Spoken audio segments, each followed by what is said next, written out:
Extraordinary times calls for extraordinary measures. That's why at University Subaru, we've assembled the finest vehicles for the largest pre-owned sale we've ever had. This place is bursting with pre-owned values that not only make financial sense, they make good safety sense too. We've reduced pricing on everything we have, including the largest new and pre-owned Subaru inventory in Missouri. When this special purchase is gone, the sale will end. Please join us while the selection is at its peak. University Subaru, the wise pre-owned choice.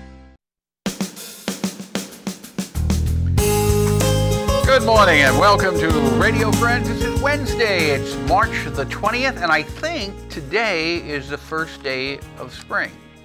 But it's always been the 21st, but I think they're telling me today is March 20th, the first day of spring. And we have Reuben Bolton with us today. Welcome to Radio Friends, Reuben. You're a storyteller, and you do a historical reenactment of Francis Scott Key, right?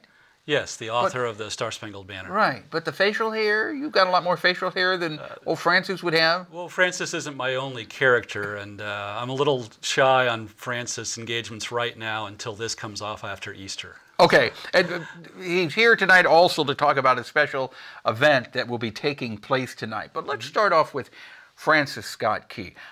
The most famous piece that he wrote? The Defense of Fort McHenry. The Defense of Fort McKinley. Well, that's what he titled it. Yeah, which is? The Star-Spangled Banner. Okay, tell me about that. Well, Francis Scott Key was a Georgetown lawyer, and in 1814 he was 35 years old, and he lived in Georgetown. I think I just said that. My apologies. That's okay. Well, a couple of years before that, we'd gotten involved with in a war. We had declared war on Great Britain.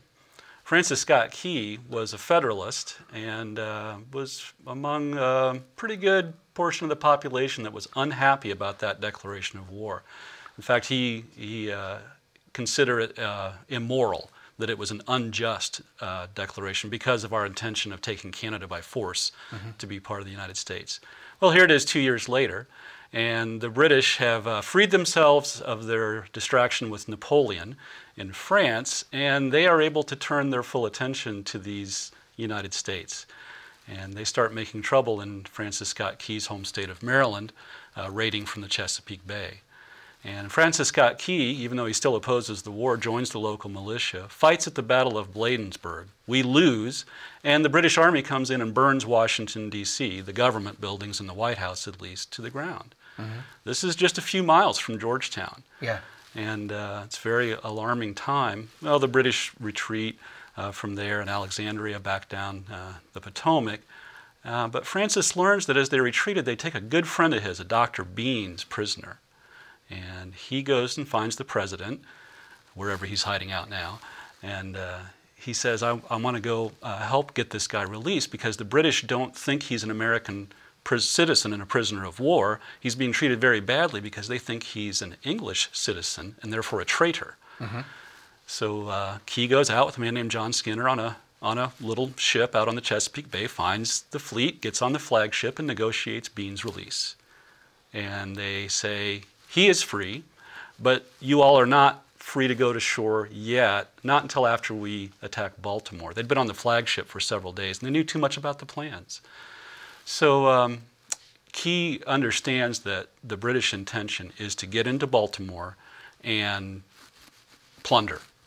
They want to teach Baltimore a lesson. Baltimore was a hotbed of anti-British sentiment, and they really want to teach the United States a lesson, and Baltimore is a place they want to do it. The stakes are very high. Baltimore's filled with women and children, Key writes one of his friends. So how did the Star-Spangled Banner come to be then? Well, Key is on his own ship. He can see Fort McHenry, about 8 miles away, and they can see that the flag is still there. The bombardment of McHenry, guarding Baltimore Harbor, begins. And Key is watching this all day. The sun goes down, it's raining. They can't see the flag anymore at night. Then the sun comes They up. know that the flag is still there and the fort has not surrendered because the British are still shooting at it. And that's why the rockets' red glare and the bombs bursting in air are proof that the flag is still there. If they lower the flag, they're going to stop shooting at it. But Key is behind the enemy fleet under a guard of British Marines this whole time. The shooting stops several hours before the sun comes up. No one in the fleet is interested in telling these guys why they've stopped shelling the fort, whether the British have succeeded in taking it or whether they're calling off their attack.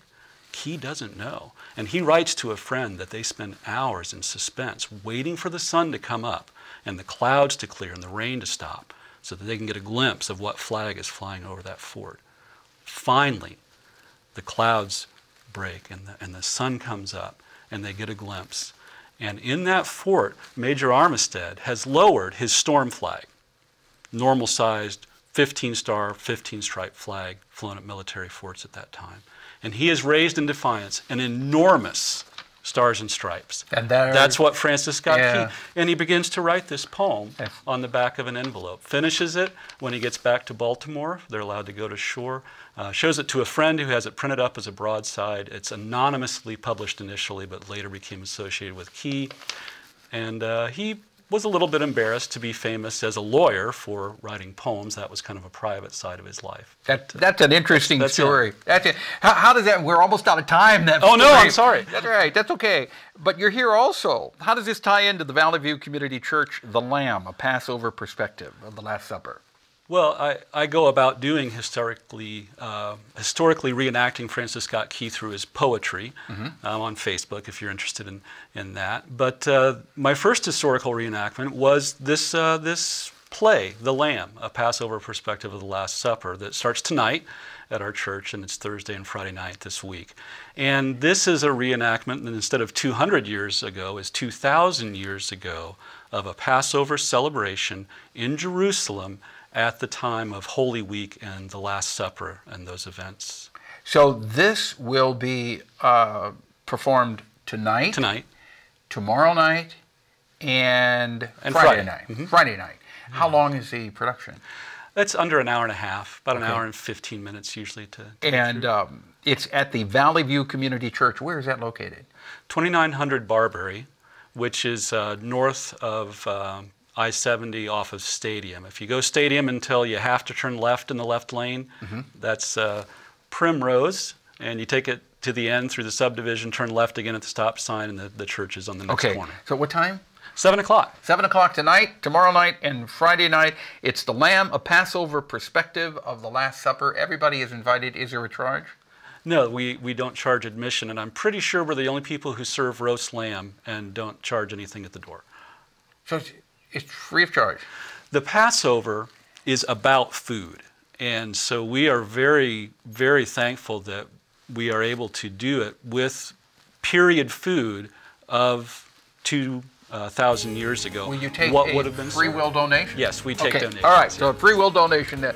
Reuben, thank you so much. It was very interesting having you on here today.